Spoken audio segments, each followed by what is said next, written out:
Assalamualaikum warahmatullahi wabarakatuh. Waalaikumsalam warahmatullahi wabarakatuh. Padahal Quran mengatakan al-jannatu tahta aqdamil ummahat, surga di bawah telapak kaki ibu. Hadis ini bisa kita artikan macam-macam. Pertama, anak tidak akan mendapat kebahagiaan tanpa ridho daripada ibunya. Kedua, ibu adalah wanita agung yang harus ditaati. Ketiga, neraka atau surga anak bergantung kepada ibu, bagaimana dia mewarnai anak. Kalau ibunya cuek-cuek saja sama anaknya, dan sering jadi contoh klasik, kalau anak ayamnya beduk maghrib belum pulang, satu RT dicariin, hansip diundang, kalau perlu dan ramil dilaporin. Saudara-saudara kaum muslimin rahimakumullah, terutama ibu-ibu yang saya hormati, jadi peranan yang pertama wanita sebagai seorang istri, yang kedua wanita sebagai ibu. Ini juga sangat besar pengaruhnya dalam membentuk generasi masa yang akan datang. Bapak oleh karena kesibukan tugasnya tentu lebih banyak di luar rumah. Yang nyaris 24 jam di rumah itu ibu. Bagaimana dia merawat anaknya, bagaimana dia menaruh perhatian terhadap anaknya, bagaimana ia melimpahkan kasih sayang kepada anak-anaknya, akan membentuk kepribadian anak dan artinya membentuk generasi yang akan datang. Kalau seorang ibu sudah cuek-cuek saja kepada anaknya, padahal Quran mengatakan al-jannatu tahta aqdamil ummahat, surga di bawah telapak kaki ibu. Hadis ini bisa kita artikan macam-macam. Pertama, anak tidak akan mendapat kebahagiaan tanpa ridho daripada ibunya. Kedua, ibu adalah wanita agung yang harus ditaati. Ketiga, neraka atau surga anak bergantung kepada ibu, bagaimana dia mewarnai anak. Kalau ibunya cuek-cuek saja sama anaknya, dan sering jadi contoh klasik, kalau anak ayamnya beduk maghrib belum pulang, satu RT dicariin, hansip diundang, kalau perlu dan ramil dilaporin. Tapi kalau anak gadisnya jam 12 tengah malam belum pulang, ibu tenang-tenang saja Pak, tidak tergerak dan tidak tertarik hatinya. Ya tentu tidak semua. Kalau sudah begitu, bukankah hakikatnya ibu sudah menciptakan neraka buat anaknya sendiri? Khalil Gibran dalam satu tamsil yang indah pernah mengatakan, kalau kita diberikan sebutir mutiara, sebutir intan, dan intan itu sebutirnya sebesar telur ayam, benda yang sangat langka dan berharga, tentu kita sayang intan atau mutiara itu. Kita jaga baik-baik, kita simpan dalam kotak, kotaknya kita kunci, kotak itu kita simpan di dalam lemari, lemarinya kita kunci lagi, lemarinya ada di dalam kamar, kamarnya pakai pintu, pintunya kita kunci lagi, kamar itu ada dalam rumah, rumahnya pakai pintu dikunci lagi, kemudian rumahnya pakai pintu gerbang besar, gerbangnya juga digembok lagi. Untuk menjaga intan itu jangan sampai hilang, begitu usaha kita berlapis-lapis. Dan intan itu sudah diberikan kepada kita, kata Khalil Gibran. Apa dia? Anak-anak yang diamanahkan Allah kepada kita. Itu intan-intan mahal, itu mutiara-mutiara pilihan yang dititipkan dan diamanahkan untuk kita jaga sebaik-baiknya. Haruskah dia sia-sia di tangan kita? Assalamualaikum warahmatullahi wabarakatuh. Ala alihi wa sahbihi ajma'in, amma ba'du. Saudara-saudara kaum muslimin rahimakumullah, salah satu dari misi Islam ialah mengangkat harkat dan martabat manusia yang sebelumnya dibedakan oleh warna kulit, oleh suku bangsa dan bahasa, seluruhnya diikat dengan satu akidah, menghilangkan perbedaan akibat warna kulit, suku bangsa, dan bahasa. Termasuk dalam upaya itu betapa Islam telah mengangkat harkat dan martabat kaum wanita.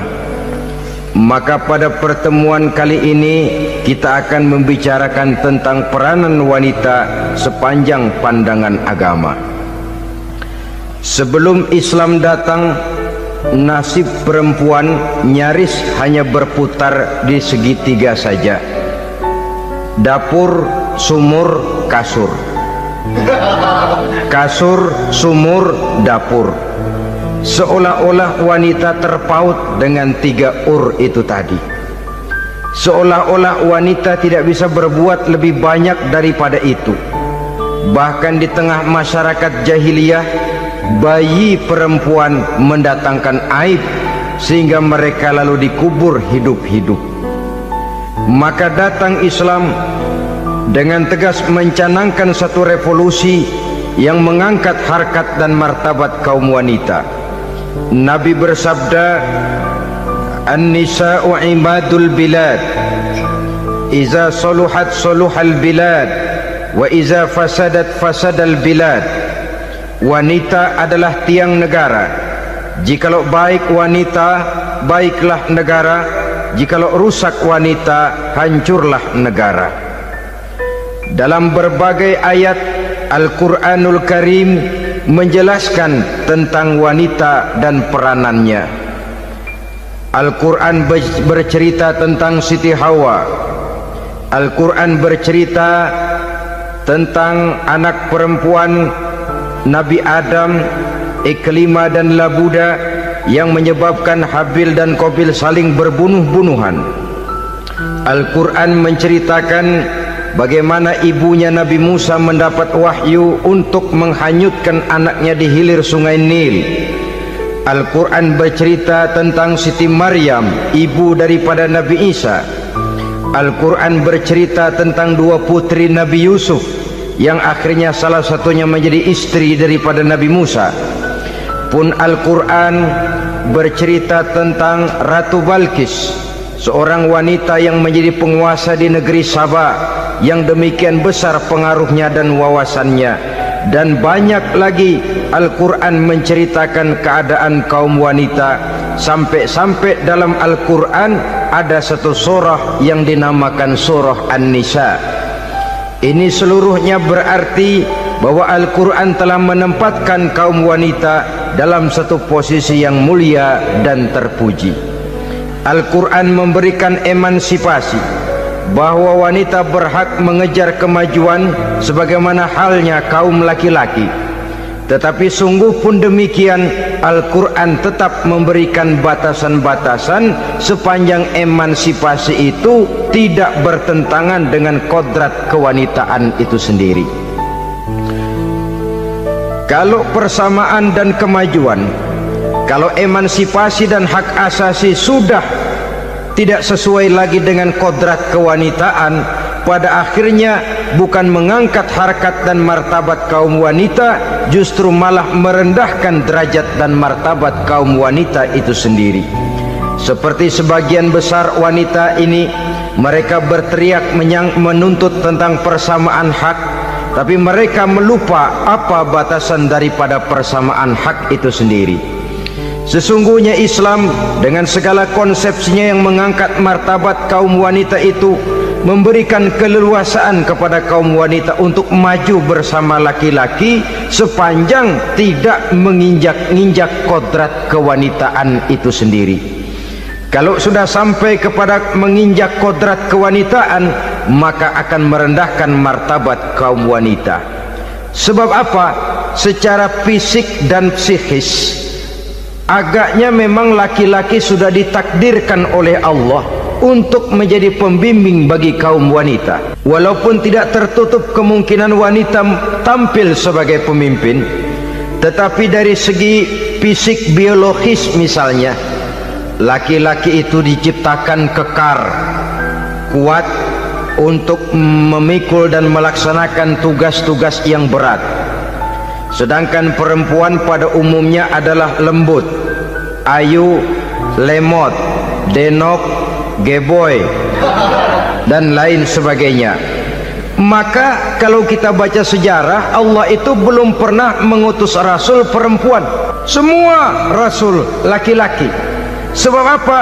Secara fisik biologis tugas kerasulan lebih dimungkinkan oleh seorang laki-laki. Tugas rasul itu berat. Kadang-kadang perang, dicaci maki, berhadapan dengan ujung tombak, ujung pedang dan lain sebagainya. Makanya seluruh rasul laki-laki, dan Allah belum pernah mengutus rasul perempuan. Dari segi lain, perempuan itu banyak terhalang untuk melaksanakan ajaran agama. Misalnya 1 minggu dalam sebulan perempuan itu terkena cuti khusus, mengalami masa menstruasi, tidak sholat, tidak puasa, tidak melaksanakan ajaran agama yang tidak dibolehkan pada saat menstruasi itu. Kalau ada rasul perempuan, lalu saat malaikat akan menyampaikan wahyu, kebetulan rasulnya sedang wah, itu bisa balik lagi malaikat Jibril ke langit itu.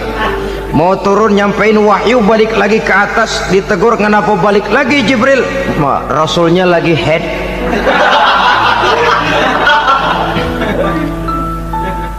Atau pada saat agama dalam bahaya, agama dalam hinaan, agama dalam ancaman, rasulnya perempuan kebetulan sedang hamil besar. Apa lalu perang ditunda? Pengumuman perang ditunda saja sampai rasul melahirkan. Tentu lebih tidak mungkin lagi. Secara fisik biologis laki-laki lebih memungkinkan untuk melaksanakan tugas kerasulan ini. Maka seluruh rasul yang diutus Allah adalah laki-laki. Saudara hadirin yang saya muliakan, sungguh pun demikian, Islam itu mengangkat martabat wanita sedemikian tinggi sebagai tiang negara yang menentukan jatuh dan bangunnya negara, yang ikut mewarnai bahkan menjadi warnanya suatu negara. Walaupun peranannya memang tidak begitu kelihatan, tapi sesungguhnya amat sangat menentukan. Oleh karenanya, secara umum emansipasi yang digariskan oleh Islam, emansipasi yang tidak bertentangan dengan kodrat kewanitaan di berbagai aspek kehidupan. Kalau sekarang emansipasi ini kelihatannya sudah salah pasang, salah kaprah. Bahkan belum lama kita menyaksikan bagaimana ada binaragawati. Di zaman sekarang perempuan sudah mulai angkat besi. Saya mulai mikir, kalau perempuan sudah pada angkat besi, ini sudah tanda suaminya udah dekat dibanting-bantingin ini. Tahun-tahun mendatang mungkin akan menyusul perempuan mulai narik becak.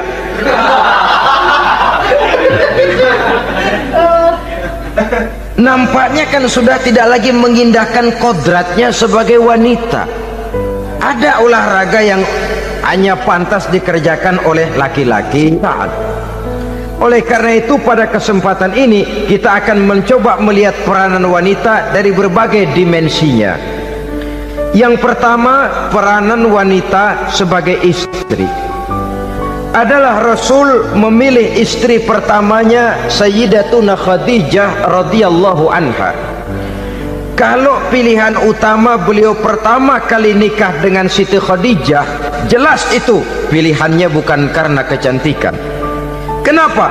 Beliau nikahi Siti Khadijah dalam usia 40 tahun Khadijah dan 25 tahun Rasul.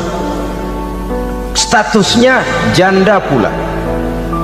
Kalau beliau seorang pemburu kembang, pemburu bunga, kenapa mesti nikah dengan janda berumur 40 tahun? Sedangkan beliau waktu itu masih berumur 25 tahun. Apa sasaran utamanya? Bisa kita lihat nanti. Setelah beliau diangkat menjadi Rasul, ternyata Khadijah lebih daripada seorang istri, beliau masuk ke dalam staf Nabi. Orang lain beliau belum beriman, beliau malah beriman lebih dahulu sebagai perempuan pertama yang masuk Islam. Orang lain memusuhi Nabi, beliau malah mengorbankan hartanya untuk membantu perjuangan Nabi. Istri setia semacam ini dengan peranannya sebagai istri yang sedemikian rupa memberikan andil yang sangat besar bagi kesuksesan dan keberhasilan seorang suami. Sebaliknya, seorang istri bisa mempengaruhi suaminya. Seorang suami yang jujur, polos, lugu, sederhana bisa jadi koruptor ulung kalau didorong-dorong oleh istrinya. Seorang istri Pak Lurah memang tidak ikut mengatur kelurahan, tapi dia bisa mewarnai suaminya. Seorang istri gubernur memang tidak ikut mengatur provinsi, tapi dia bisa mewarnai suaminya. Sepanjang warnanya positif, tentu sangat baik dan sangat diharapkan. Tetapi kalau warnanya negatif, kiamatlah akibatnya umat ini. Oleh sebab itu, peran pertama dari kaum wanita sesungguhnya adalah sebagai istri yang mendampingi suami untuk mengolah dan melaksanakan tugas-tugas besar. Dari seorang yang paling kecil sampai kepada seorang yang punya jabatan paling tinggi sekalipun, pengaruh dan peranan istri memang sangat menentukan. Saudara hadirin kaum muslimin rahimakumullah, itulah sebabnya Nabi menikah dengan Siti Khadijah. Dan lebih dari itu, sebelum menikah dengan Nabi, Siti Khadijah itu sudah terkenal sebagai pengusaha wanita, business girl kalau bahasa sekarang ini. Bahkan jaringan-jaringan bisnisnya tidak hanya Mekah saja, tidak hanya antar kota, bahkan sudah antar negara, dari Mekah ke Syam, dari Mekah ke Madinah dan lain sebagainya, yang bahkan kita tahu Rasul pada mulanya pun ikut membantu perdagangannya Siti Khadijah radhiyallahu anha ini. Jadi kalau bercermin dari karier Siti Khadijah, boleh saja wanita bergerak di bidang bisnis, asal memang profesi, bukan karena dengan senjata dan modal kecantikan lalu membujuk dan merayu orang sampai telak sehingga bisnisnya berjalan lancar dengan jalan menjual kecantikannya. Tidak, bergerak di bidang bisnis yang memang profesinya di situ. Tidak ada salahnya, bisa saja perempuan menjadi bisnis girl seperti yang dicontohkan oleh Siti Khadijah radhiyallahu anha ini. Sebab itu, kontes-kontesan yang hanya bertitik kepada rupa yang ayu saja, rupa yang cantik saja, sesungguhnya bukan hanya tidak bermanfaat, tapi saya pikir juga sangat tidak mendidik. Yang mengajar anak-anak remaja putri kita untuk berlomba-lomba hidup dalam kepalsuan. Alis mata palsu, hidung pesek dimancungin, palsu, operasi plastik. Alis matanya dikerik, bikin yang palsu. Tai lalat lagi bikin yang palsu. Gincu bibir dimerahin, palsu. Seluruhnya hidup dalam kepalsuan. Akan lebih baik kalau kita ini misalnya mengadakan kontes yang menitik beratkan kepada ketinggian IQ, kecerdasan, kemampuan, skill, keahlian dan kemampuan. Tidak hanya dititik beratkan kepada rupa yang ayu dan cantik semata-mata. Sebab di samping manfaatnya diragukan, juga sangat tidak mendidik buat generasi yang akan datang. Terutama ibu-ibu, peran utama wanita sesungguhnya adalah sebagai istri mendampingi suami dalam melaksanakan tugas-tugas besar. Satu hari, serombongan ibu-ibu pernah datang menghadap Rasul mengajukan satu resolusi, protes kalau bahasa kita sekarang. Ya Rasul, ada apa bu? Kalau laki-laki sih enak. Enak bagaimana? Iya, kalau orang laki-laki sholat, perempuan sholat. Laki-laki puasa, perempuan puasa. Laki-laki pergi haji, perempuan pergi haji. Laki-laki menuntut ilmu, perempuan bisa menuntut ilmu.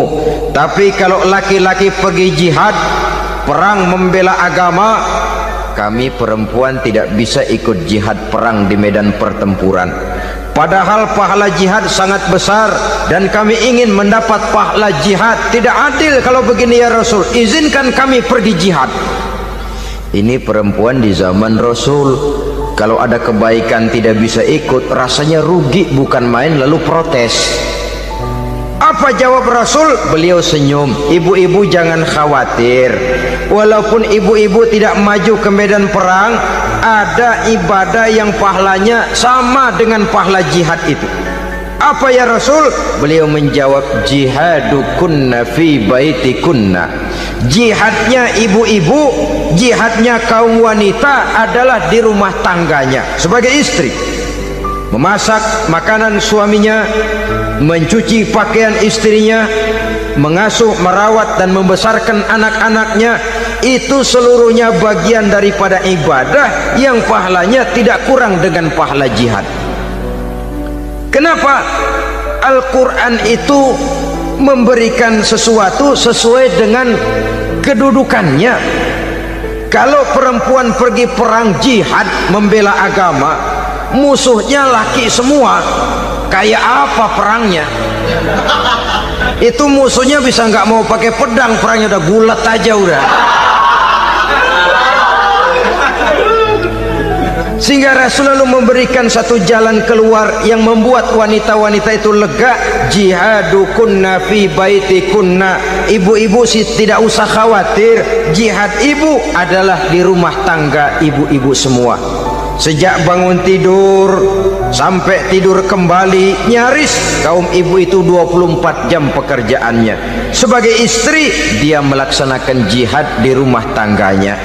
Peranan wanita yang pertama adalah sebagai istri, yang walaupun tidak kelihatan dan menonjol seperti halnya laki-laki, tapi sangat mewarnai, bahkan menjadi warna dari tugas apapun yang dihadapi oleh suaminya.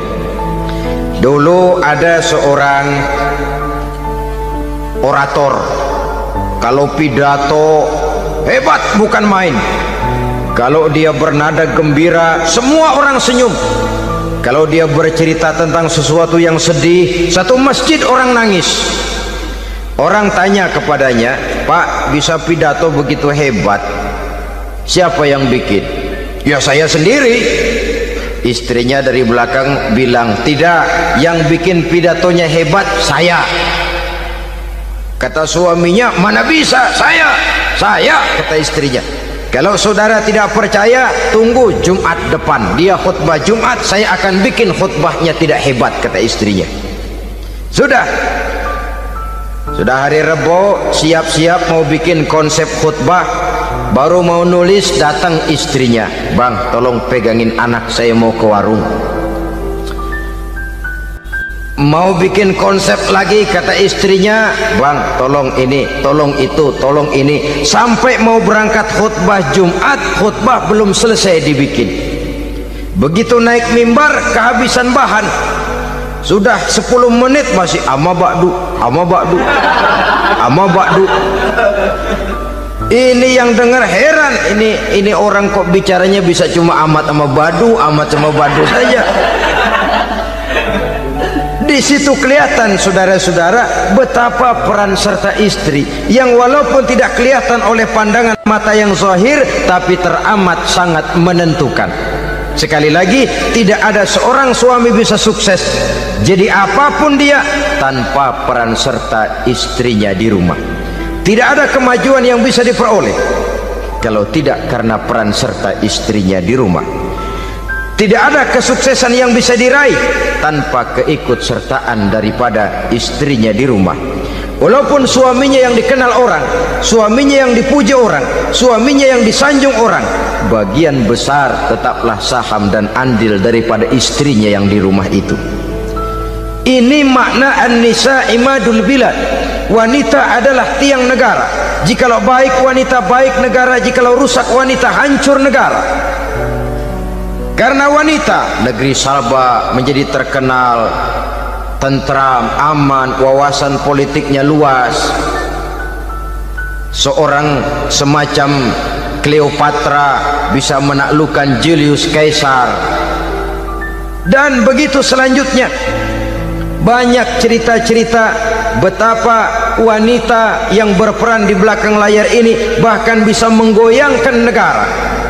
Bahkan yang paling dekat saja contoh dengan kita, Senator Gary Hart. Saudara masih dengar tentu itu. betapa harus terpaksa mengundurkan diri dari pencalonan presiden Amerika karena kasusnya dengan Donna Rice itu, dengan hostess itu. Betapa di sini seorang perempuan atau seorang wanita sanggup membongkar seseorang yang punya masa depan ceria untuk menuju kursi kepresidenan dari suatu negara adidaya seperti Amerika, bisa gagal berantakan karena skandalnya itu. Apa penyebabnya? Wanita. Tapi wanita juga bisa menyebabkan menjadi cambuk majunya laki-laki. Wanita juga bisa menghancurkan dan mengubur laki-laki. Saudara hadirin yang saya muliakan, ia memang kelihatannya makhluk yang lemah, tapi di balik kelemahannya itu sesungguhnya dia bisa menelan laki-laki yang bagaimanapun besarnya. Saudara-saudara kaum muslimin rahimakumullah, terutama ibu-ibu yang saya hormati, jadi peranan yang pertama wanita sebagai seorang istri. Yang kedua, wanita sebagai ibu. Ini juga sangat besar pengaruhnya dalam membentuk generasi masa yang akan datang. Bapak, oleh karena kesibukan tugasnya, tentu lebih banyak di luar rumah. Yang nyaris 24 jam di rumah itu ibu. Bagaimana dia merawat anaknya, bagaimana dia menaruh perhatian terhadap anaknya, bagaimana ia melimpahkan kasih sayang kepada anak-anaknya, akan membentuk kepribadian anak dan artinya membentuk generasi yang akan datang. Kalau seorang ibu sudah cuek-cuek saja kepada anaknya, padahal Quran mengatakan al-jannatu tahta aqdamil ummahat, surga di bawah telapak kaki ibu. Hadis ini bisa kita artikan macam-macam. Pertama, anak tidak akan mendapat kebahagiaan tanpa ridho daripada ibunya. Kedua, ibu adalah wanita agung yang harus ditaati. Ketiga, neraka atau surga anak bergantung kepada ibu, bagaimana dia mewarnai anak.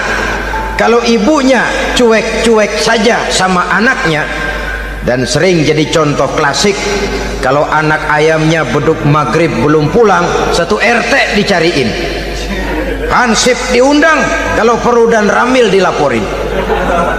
Tapi kalau anak gadisnya jam 12 tengah malam belum pulang, ibu tenang saja Pak, tidak tergerak dan tidak tertarik hatinya. Ya tentu tidak semua. Kalau sudah begitu, bukankah hakikatnya ibu sudah menciptakan neraka buat anaknya sendiri? Khalil Gibran dalam satu tamsil yang indah pernah mengatakan, kalau kita diberikan sebutir mutiara, sebutir intan, dan intan itu sebutirnya sebesar telur ayam, benda yang sangat langka dan berharga, tentu kita sayang intan atau mutiara itu.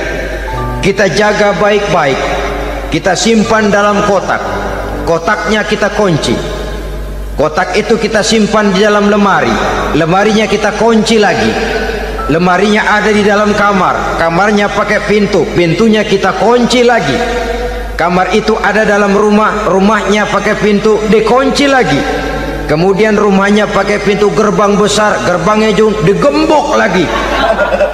Untuk menjaga intan itu jangan sampai hilang, begitu usaha kita berlapis-lapis. Dan intan itu sudah diberikan kepada kita, kata Khalil Gibran. Apa dia? Anak-anak yang diamanahkan Allah kepada kita. Itu intan-intan mahal, itu mutiara-mutiara pilihan yang dititipkan dan diamanahkan untuk kita jaga sebaik-baiknya.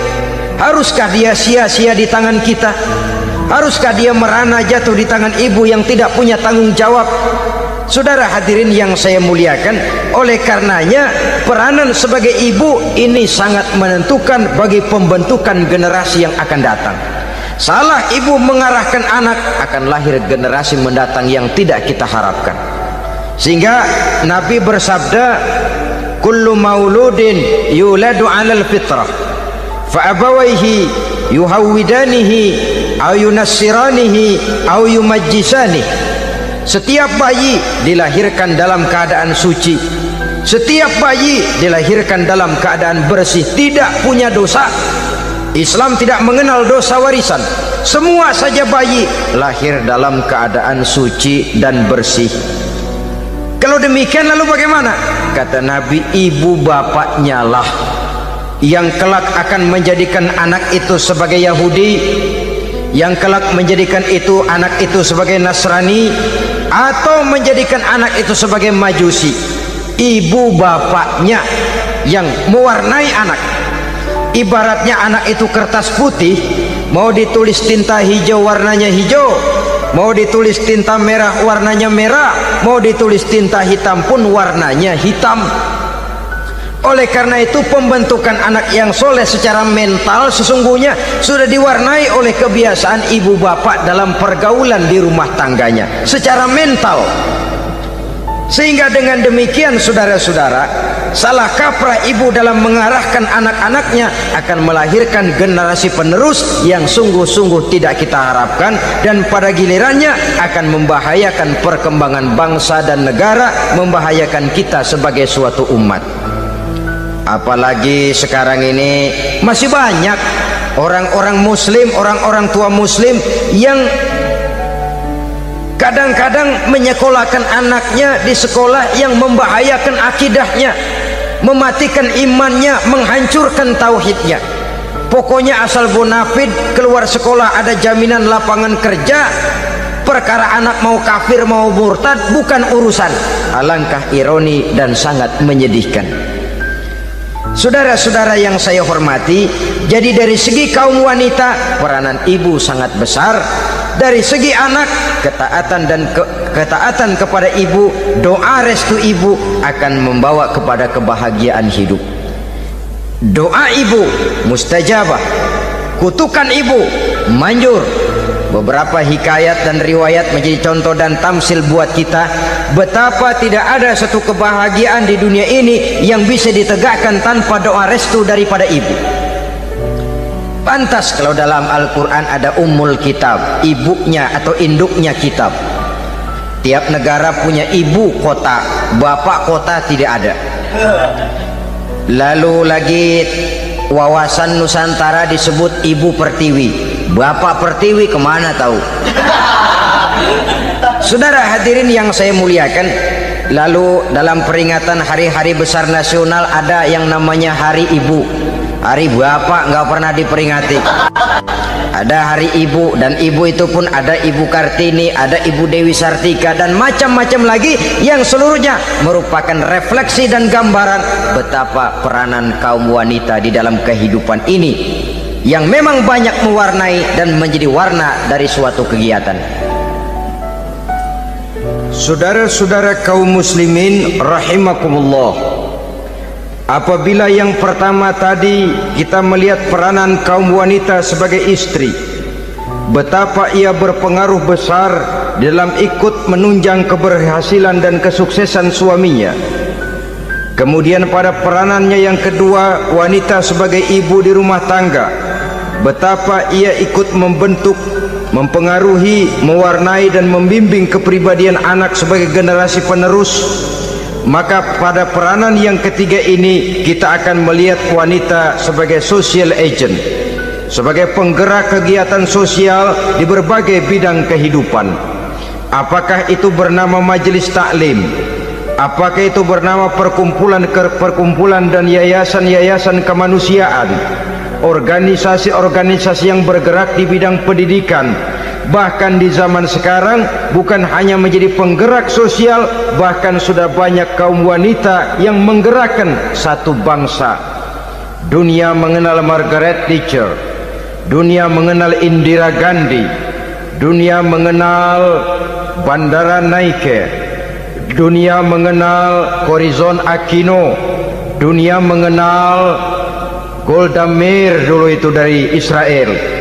Dunia mengenal Imelda Marcos yang ambisius tapi yang kemudian melangkah kepada jalan yang negatif dari tujuan semula. Ini bukan hanya sekedar social agent, tapi bahkan sudah mengarah kepada menggerakkan dan mewarnai suatu bangsa. Islam membuka pintu ke arah itu. Wanita duduk dan berfungsi sebagai social agent, mengurus berbagai macam perkumpulan-perkumpulan yang bertujuan kepada kebajikan, menyantuni yatim piatu, memelihara kesehatan, menyayangi binatang, memelihara kelestarian lingkungan dan lain sebagainya. Islam membukakan pintu sepanjang peranan sebagai istri dan sebagai ibu tidak diabaikan. Ini sebab yang utama. Salah seorang perempuan, kaum wanita, kalau terlalu aktif berorganisasi, terlalu aktif bermasyarakat, terlalu aktif dalam berbagai macam perkumpulan, lalu melupakan tugas utamanya sebagai istri dari suaminya, sebagai ibu dari anak-anaknya. Ibu asik rapat sana rapat sini, anak tidak pernah diajak rapat, akhirnya si anak bikin perkumpulan sendiri, rapat menurut versi mereka, sehingga akibatnya yang timbul anak merasa kurang diperhatikan oleh ibunya. Ngaji bagus, tapi kalau sepanjang hari ngaji saja, suami pulang mau makan tidak ada makanan, mau berganti pakaian belum lagi diteriskan pakaiannya, tentu ini melupakan fungsi yang utama. Kegiatan sosial, kegiatan di organisasi adalah jadwal kegiatan setelah fungsi sebagai istri dari suami, sebagai ibu dari anak-anak dilaksanakan dengan sebaik-baiknya. Bukan tidak baik ngaji, kalau dari ngaji ke ngaji saja, bangun tidur ngaji, jam 7 ngaji, berangkat jam 11, sholat zuhur berangkat ngaji lagi, pulang sore, malam ngaji lagi. Suami tidak terurus, anak-anak pun terbengkalai, rusaklah rumah tangga. Dan bukankah satu bangsa terdiri dari satu tatanan masyarakat, dan tatanan masyarakat yang paling kecil bernama keluarga? Keluarga merupakan unit dari masyarakat, unit yang terkecil, dan keluarga terdiri dari pribadi-pribadi yang merupakan bapak, ibu, dan anak-anak. Sehingga masyarakat bangsa yang baik terdiri dari masyarakat yang baik, masyarakat yang baik tersusun dari keluarga-keluarga yang baik, dan keluarga yang baik akan muncul dari pribadi dan individu yang baik. Pribadi dan individu yang baik yang sadar mana kewajiban yang primer, mana kewajiban yang sekunder. Sebagai social agent, dia lalu mawas diri dengan tetap mempertimbangkan kodrat kewanitaannya itu tadi. Saya ikut prihatin kalau ada perempuan main sepak bola, dan saya yakin betul kalau perempuan main sepak bola yang nonton pasti bukan nonton bola. Ya mungkin bola juga, tapi bola yang mana itu wallahu a'lam. Ya dicari olahraga yang sesuai dengan kodrat kewanitaan begitu. Dicarilah olahraga yang sesuai dengan kodrat kewanitaan. Sepak bola sudah maju, ya belakangan saya katakan tadi muncul lagi wanita angkat besi. Belakangan bisa kita bayangkan wanita main tinju, babak belur sudah kalau sudah begitu. Kemajuan dengan melupakan kodrat kewanitaan akan menyengsarakan kaum wanita itu sendiri. Silahkan maju menjadi social agent, menjadi penggerak di masyarakat. Para istri Rasul bisa kita jadikan satu figur. Siti Khadijah, figur sebagai istri pendamping yang setia. Dikala suaminya bingung, ia tampil memberikan pandangan. Dikala suaminya bingung, ia memberikan tanggapan. Dikala suaminya dimusuhi orang, ia menampakkan kesetiaannya. Kau tidak sendiri bang, aku di sisimu. Dikala jiwanya gelisah ketika pertama kali menerima wahyu berhadapan dengan malaikat Jibril, Khadijah yang menghibur, kalla ma yukhzikallahu abada. Tidak apa-apa bang, Allah tidak akan menyusahkan kau untuk selamanya. Tenang sajalah, tenang. Abang orang baik-baik, Allah tidak akan menyengsarakan abang. Peran sebagai istri. Dan Rasul mantap, sehingga bertahun setelah Khadijah wafat selalu terkenang dan dikenang oleh Rasul. Pernah satu saat beliau itu seperti orang melamun. Aisyah tanya, kok seperti ngelamun bang? Iya, kata Rasul, saya seperti mendengar suara terompahnya Khadijah di surga. Padahal Khadijah sudah lama wafat. Aisyah mendengar itu rada sedikit manyun. Kata Aisyah, bang cukup sekali ini saja, jangan sebut-sebut lagi nama itu ya. Cemburu rupanya. Ya soal cemburu sih nggak bini Nabi, nggak bini kita, namanya cemburu. Perempuan mesti ada. Apa jawab Rasul? Ya Humairah, Aisyah, haruskah saya melupakan seseorang yang dikala orang lain memusuhi saya, dia mati-matian membela saya, dikala orang lain mau membunuh saya, dikorbankan hartanya untuk membantu perjuangan saya. Mestikah saya melupakan orang yang begitu baik? Tidak Aisyah, sepanjang nafas masih ada, sepanjang itu saya tidak akan bisa melupakan Khadijah sayang. Peran sebagai istri Khadijah ini, peran sebagai istri. Suaminya bingung, istrinya memberikan hiburan. Kadang kan tidak, suami bingung, istri bingungan lagi. Ya sudah, mari ramai-ramai kita bingung sudah. Bukan mencari jalan keluar, yang sudah bingung malah ditambahin bingung lagi. Saudara hadirin yang saya hormati, lalu figur Siti Aisyah, muda, cantik, kreatif, cerdas. Kalau bahasa sekarang barangkali wanita karier ini. Ini figur-figur loh. Jadi punya keistimewaan masing-masing, sehingga ada pilihan. Ya tentu orang mencari istri itu kan karena ada dasar pilihan. Mungkin rupanya kurang menarik tapi akhlaknya bagus. Mungkin akhlaknya sedang-sedang saja tapi potongannya cakep, masih ada pilihan. Sudah potongan jelek, akhlak bejat, emangnya lu milih merem tempo hari ya?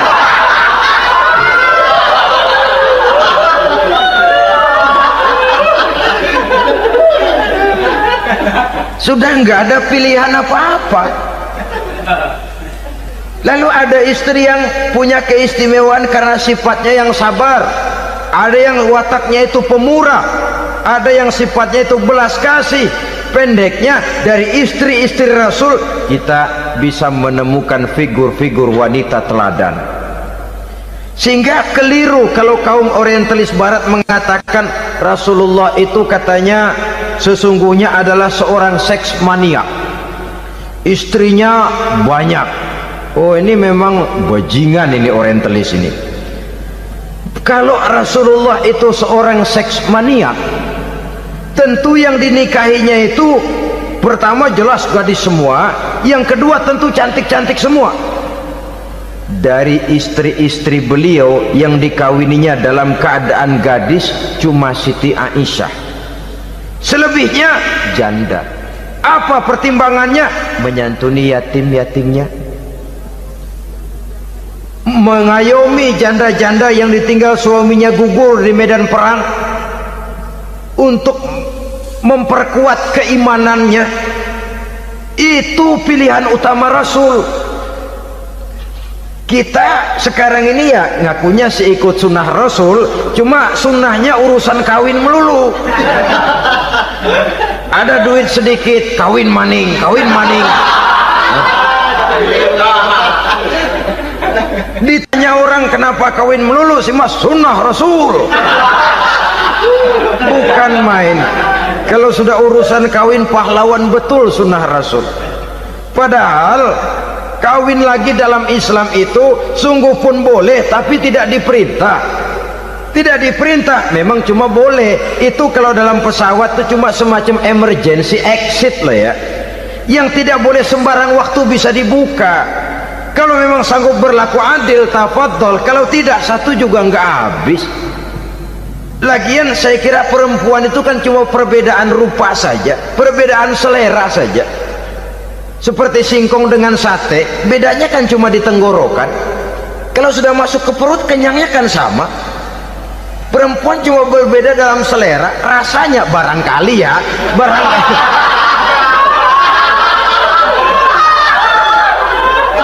Barangkali tidak jauh beda. Saudara hadirinlah, Islam ini mengatur lewat pintu yang dinamakan nikah itu tadi, sehingga dengan demikian bisa dinikmati secara tenang, tentram. Tidak usah manusia ya, kucing saja, coba lihat kucing. Kalau ikan dia boleh nyolong, kucing itu boleh curi, makannya nggak tenang kucing. Coba lihat ini, asal dia nyolong ikan, makannya juga mindik-mindik, matanya nengok kiri nengok kanan, ada sedikit gerusak kabur. Secara nalurinya kucing tahu kalau ini ikan curian, makannya nggak tenang dia. Tapi kalau ikan kita kasih, kucing anteng, geledek juga nyamber, manteng aja dia. Nalurinya mengatakan ini ikan dikasih sama yang punya, tenang dia. Saudara hadirin yang saya hormati, orang juga gitu. Kalau hubungan suami istrinya sudah sah, diikat dengan akad nikah, tenang, anteng, nggak gerasak gerusuk, nggak kayak diubur-ubur maling, anteng aja. Dan yang ngintip juga buat cuek aja udah. Biarin aja dia ngintip, capek sendirilah.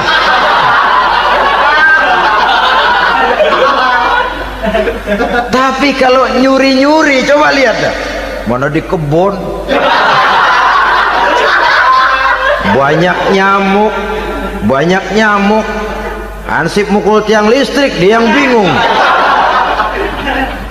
Islam ini sesungguhnya memudahkan jalan, saudara-saudara. Jadi sebagai social agent, wanita bisa berperan untuk itu, apalagi untuk hal-hal yang menyangkut wawasan kemanusiaan, di mana kaum wanita karena emosinya lebih tinggi daripada kaum laki-laki, dia sangat peka terhadap masalah-masalah yang menyangkut kemanusiaan. Hatinya mudah tergugah, perasaannya cepat terenyuh, dengan penderitaan dia cepat tergugah. Dia bisa menjadi social agent tanpa harus melupakan fungsi utama sebagai istri dan sebagai ibu dari anak-anaknya, sebagai istri dari suaminya. Saudara hadirin yang saya muliakan, dahulu Al-Quran pernah menceritakan betapa istri-istri pembesar di istana mewah di zaman Nabi Yusuf, kalau istilah sekarang nyonya-nyonya jet set, nyonya-nyonya VIP, betapa mereka mau memporak-porandakan keimanan seorang pemuda seperti halnya Nabi Yusuf alaihi salam. Dan Nabi Yusuf kemudian ternyata tidak mau jadi gigolo yang kerjanya hanya menyenangkan wanita-wanita jet set kelas VIP ini tadi. Sesungguhnya ini cuma satu simbol yang kejadiannya bisa saja terjadi pada zaman modern dalam versi dan kondisi yang berbeda.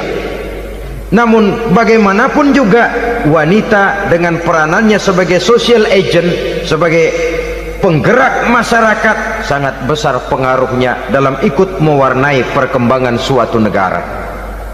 Seorang suami perlu memberikan dorongan kalau istrinya aktif di bidang sosial, asal dengan catatan saja, fungsi sebagai istri, fungsi sebagai ibu jangan sampai terlantar karenanya. Bahkan saya katakan tadi, di zaman sekarang wanita tidak lagi hanya berfungsi sebagai social agent, bahkan sebagai national agent, penggerak dari satu bangsa. Muncul wanita-wanita yang jadi menteri, yang jadi anggota DPR, bahkan yang jadi kepala desa dan lain sebagainya. Secara umum memang ar-rijal qawwamuna 'alan nisa, laki-laki adalah pembimbing bagi kaum wanita karena kelebihan fisik biologis, kelebihan kemampuan intelektual dan lain sebagainya. Namun wanita pun boleh saja menjadi social agent sepanjang catatan yang saya sampaikan tadi. Jangan sampai melupakan kodrat kewanitaan, jangan sampai mengalahkan fungsi sebagai istri dari suaminya, sebagai ibu daripada anak-anaknya. Nah, kemudian fungsi yang keempat di bidang ilmu pengetahuan. Islam memberikan kesempatan yang sama kepada kaum wanita. Talabul ilmi faridatun ala kulli muslimin wa muslimatin. Menuntut ilmu itu wajib hukumnya bagi orang Islam, baik laki-laki maupun perempuan. Sampai dibentuk kalimat pengecuali khusus ini, muslimin wa muslimatin, bagi muslim laki-laki, bagi muslim perempuan. Dan alhamdulillah, kalau dulu di zaman Raden Ajeng Kartini, nasib perempuan berada di balik pintu yang digembok rapat-rapat. Siklusnya berputar cuma sumur, dapur, kasur, kasur, sumur, dapur, dapur, sumur, kasur. Melingkar di situ satu saja peranan kaum wanita. Memberontak jiwa Raden Ajeng Kartini, menuntut persamaan bahwa wanita berhak maju sama dengan laki-laki. Entah Islam sejak 14 abad yang lalu sudah mencanangkan ini, menuntut ilmu wajib bagi laki-laki dan perempuan beragama Islam. Orang Islam baik dia laki-laki baik dia perempuan wajib menuntut ilmu. Ilmu dalam artian umum, tidak hanya sekedar fikih tauhidnya, ya di bidang kedokteran, di bidang teknik, di bidang hukum dan lain sebagainya. Ini yang perlu dibanggakan. Kalau perlu ini yang perlu diadakan kontes, kontes IQ, wanita yang paling berprestasi di bidang ilmiah, wanita yang punya prestasi di bidang menjaga kelestarian lingkungan hidup, wanita yang punya prestasi menggerakkan sosial, menyantuni yatim piatu, memelihara kesehatan. Adakan kontes macam itu untuk mendorong. Ini enggak, kalau kontes yang diukur betis, bibir, pinggul, payudara, lubang hidung, ukur sekalian kita. Apa manfaatnya dan apa unsur pendidikan yang ada di dalamnya? Tidak menguntungkan, tidak mendidik, dan tidak membawa manfaat. Kecuali lalu yang timbul pola hidup konsumen, pola hidup konsumer, pola hidup yang material, pola hidup yang wah, pola hidup yang gemerlapan. Ya, kalau oleh anak-anak muda yang terjangkau, kalau tidak, dia hanyut ditelan mimpinya. Dia ingin bergaya hidup jet set, sementara dia dihadapkan oleh kenyataan bahwa dia tinggal di kampung, ibu bapaknya orang kampung, dan lain sebagainya. Jiwanya berontak, terjadilah kegalauan, terjadilah kerancuan, terjadilah komplikasi, perang di batin antara keinginannya dengan lingkungan nyata yang dihadapinya. Dan kalau sudah ada gejala semacam itu, penyakit-penyakit kejiwaan akan mudah muncul. Ini gejala terutama buat orang-orang yang tinggal di daerah transisi. Kota besar bukan, kampung banget juga enggak, daerah cekak. Akibatnya gayanya ya sering gaya enggak karu-karuan, gaya kepalang tanggung jadinya. Saudara hadirin yang saya muliakan, akhirnya apa? Santri tapi lagunya kayak koboi, koboi tapi sesungguhnya santri. Saudara hadirin yang saya hormati, dengan demikian maka di bidang ilmu pengetahuan wanita mempunyai peranan yang sangat besar. Dia bisa tampil dengan karya-karya ilmiahnya yang membawa manfaat bagi perkembangan agama, bangsa dan negaranya. Majulah kaum wanita dengan ilmu pengetahuan, tuntutlah ilmu seluas-luasnya. Kita hidup di satu negara yang merdeka, kita beragama yang memberikan satu keyakinan bahwa menuntut ilmu merupakan kewajiban, bahwa peranan wanita tidak hanya di belakang dapur, lain sebagainya, yang seluruhnya terpantul dari dinamika kehidupan kaum wanita. Saudara-saudara kaum muslimin rahimakumullah. Kemudian yang kelima, peranan wanita dalam bidang agama. Kita bersyukur sekarang ini gejalanya dimanapun pengajian, biasanya lebih ramai pengajian ibu-ibu dari bapak-bapak. Peringatan hari-hari besar keagamaan, biasanya lebih ramai ibu-ibu daripada bapak-bapak. Pengajian ibu lebih ramai, padahal kalau bicara sibuk, lebih sibuk ibu daripada bapak misalnya. Kalau sudah pengajian bapak-bapak, biasanya pengajiannya ramai cuma 3 giliran itu. Pembukaan, maulid, penutupan. Kalau sudah yang rutin pengajian tiap minggu, 3 pojok yang ngaji. Yang atu nguap, yang atu pules, yang atu ngiler. Saudara hadirin yang saya muliakan, ada badan kontak majelis taklim, yang merupakan wadah daripada kegiatan ibu-ibu. Ada Ittihadul Muballighat, Persatuan Muballighat, ada Persatuan Para Asatizah, dan macam-macam lagi peranan ibu-ibu di dalam kehidupan beragama. Tapi sesungguhnya harus dimulai dari bagaimana si ibu mewariskan jiwa agama kepada anak-anaknya di rumah tangganya. Kalau itu gagal, dia mau melangkah ke masyarakat, dia sudah gagal sejak awal sesungguhnya. Keberhasilannya dia menata masyarakat akan mengakibatkan dia nanti bernasib seperti Nabi Nuh, berhasil mengajak beberapa orang kafir mengikuti ajarannya, tapi gagal mengislamkan putranya sendiri Kan'an. Bukan tidak berusaha, tapi memang Allah sudah menghendakinya sedemikian untuk menjadi contoh buat kita semua. Yang penting orang tua berusaha dan berikhtiar. Kalau sudah berusaha dan berikhtiar, anak ternyata memang sulit diurus, barangkali memang fotokopinya Kan'an tuh anak. Ya orang tua kalau sudah berusaha, ya tawakallah. Jangan belum berusaha lalu berkata, jangan anak kita, anak Nabi aja ada yang bengal. Ngajar tidak mau, mengajar anak tidak mau, mendidik anak tidak mau, lalu mencontoh Nabi, salah kaprah namanya. Kaum wanita bisa berperan di dalam agama. Ketika Rasul hijrah, itu kan beliau tidak langsung ke Madinah. Dari Mekah itu beliau mengambil jalan arah ke kiri menuju Gua Sur. Ini dalam strategi militer punya makna sendiri. Jenderal yang ulung, ahli strategi militer ini. Di Gua Sur sana beliau tinggal 2 hari 3 malam. Siapa yang membawa makanan ke Gua Sur? Siapa yang menjadi kurir untuk mengintai kegiatan-kegiatan Quraisy setelah Nabi berangkat hijrah? Asma, putri Abu Bakar Siddiq radhiyallahu anhu. Jadi kurir, jadi spion, membawa makanan untuk Rasul dan ayahnya di Gua Sur. Ini peranan wanita di tengah bahaya, di tengah keadaan posisi terjepit. Rasul di dalam gua, diamatinya keadaan Quraisy, dilaporkannya kepada Rasul. Jasa seorang wanita bernama Asma, putri dari Abu Bakar Siddiq radhiyallahu anhu.